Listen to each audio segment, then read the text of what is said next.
for me ma obibia akwaba ede eba too much GH so bosom for money aba ekwesi kapane nenso minimo edi eye ehye na munim se meje adjust na chese ekra edi biba ensem a ababegu eye apno so yabone bedeye be pensem ne ape ensem ne nyina ne pomasi be na ene de abrante wa bi ede na bra wosem bi ababa betu edwa ebusuafo akwa ye ensem bi a ewo se yenhwe na yenkane ma eye etu enkokotwere eye de eda Abdallah Muhammad Abrantie uteni dant muso woye Muslimini na ene de wodna re wosama babetu idwa na wochu musem wakoda afiase 25 good years all because of Ghana 10 cedis. Ghana 10 cedis so 10 cedis achese wo bi krampo etimi to twene enye sa wiamu na aye den anka wo ta share 10 cedis e wo fom pam says just 10 cedis inti wo kokoda mu for 25 good years na ye nua ma no echemu am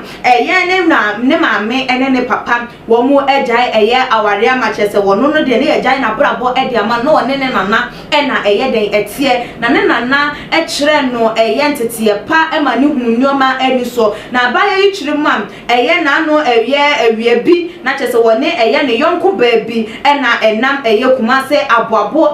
kwantimpon no eso na tabra no na wadi infinhia edu ensia 16 years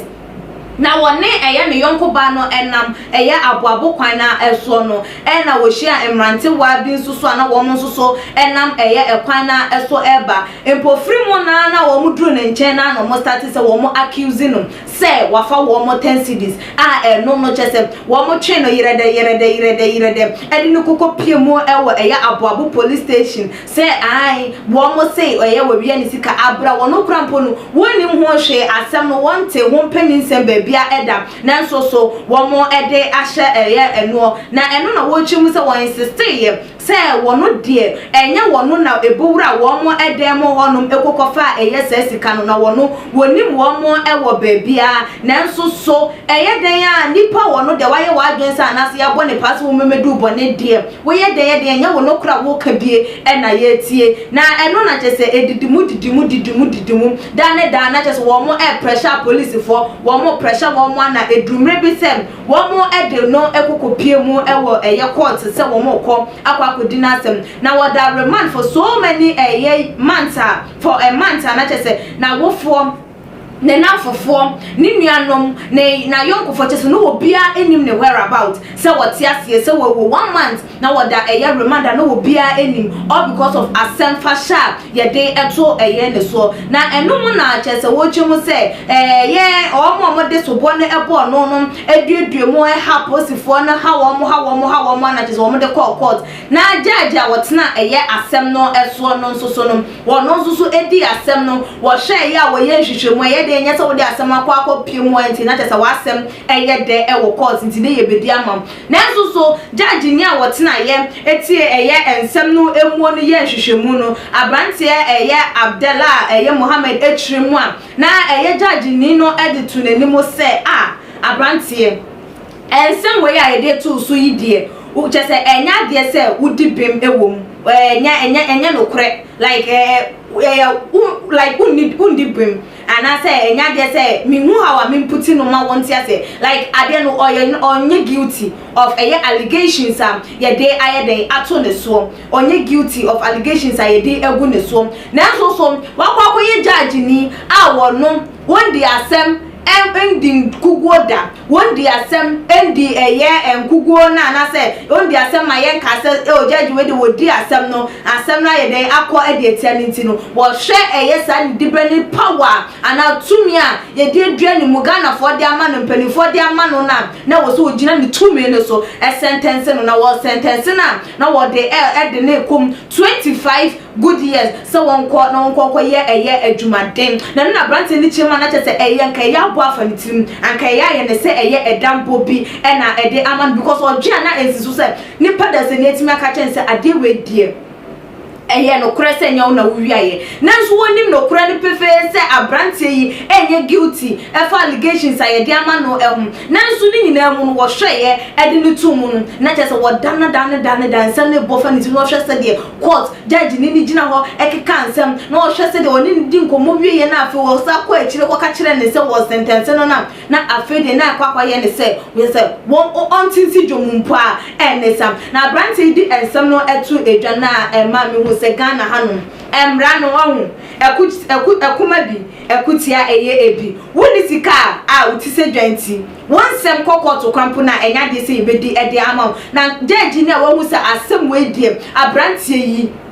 eye no kure se osika eye 10 Cedis woni ho hwe na wutimi je eye se adamude na wo je eye na wo kadigu ne sum se because of tumi aye de ama wo se wo ye judge ni na won kan asem ending gugoda won kan asem ema woni mungu aseda se o judge we de asem we ya wo di ye de wa nipa na wo di complain ba na no di ni tumu nti no che se wa dane aye asem no wo bu ensem no attention ama eye do di bem ababa be difo ama de odifo mum enya ne ho edidi mu na se ye de saa enwoma we bi etena wo man mu enti ebeboa ye de saa eye esu ne eban we etena wo man mu wo man Ghana ye betimi akoso anam adenti ena ye timi ye nya atwom nyoma esan se enye ye moja esan se enye ye busuani enti na ye ko edi etia wo na no na Ghana fo bi no mo enso ese enye judge ni no kwa ne fa so bono odo se wo play role ana se wo play a part yi wo ensem no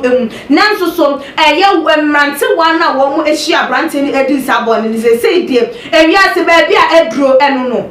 baby edro no ye say yonko ye gu ye yonko ani ma se ye brain sunsun ase ye say ne da chenti ye ndwen hu sana se de empempe so no edra na won we wo fonsa na wa hwa wudio because wodi ye obi so edi bi ebeyo se de nipa bi etina wo biase mu sei na ye adwen se ye begu ye yonko hu ani ma se na ye adwen se ye be sai enkrofa kan hu se won so no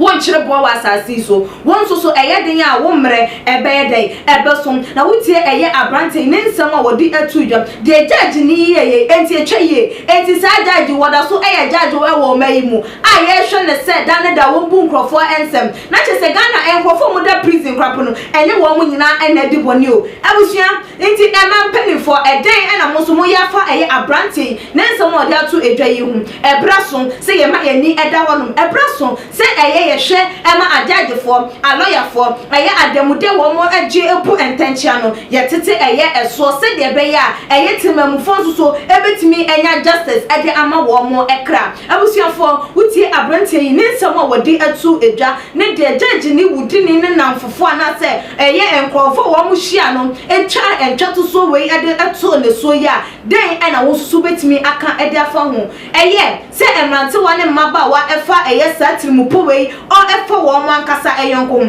na judge ni ensusu nim se wo bi asem na wo kan yi wonye guilty e wo ho na no susu wo bu no eye fo e wa ne nsem e ho na wodi ne atum eye ne kwan so a eno no emra no e wo se ene eye judge ni no endi ana ebusua for wadwentre ebra e wo too much age your comment section eso ebiem so like videos na share e wo all the social media platform which means so follow yen e wo your IG page too much age_meeting e de clear sikapa that's ne ye besa na share